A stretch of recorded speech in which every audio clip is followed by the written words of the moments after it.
Okay, making some first cuts with the 8x12 mini lathe. That's just a piece of aluminum, part out of a machine. If you can tell what part that is, that's bonus points. But just a spare part made of aluminum. I use it for a drift. But anyway, here we go.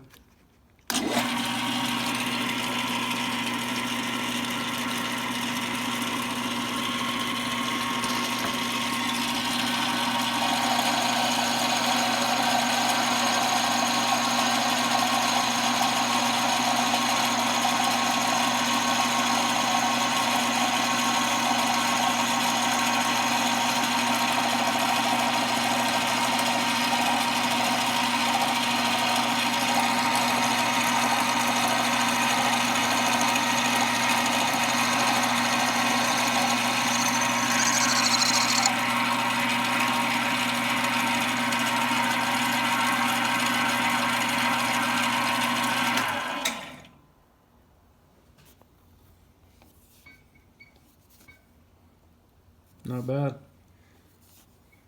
I don't know if I have the speed right, but looks okay. That's just a carbide tipped cutter I bought from Amazon. Anyway, it's pretty sweet. That's fun. First chips on the new lathe. Thanks.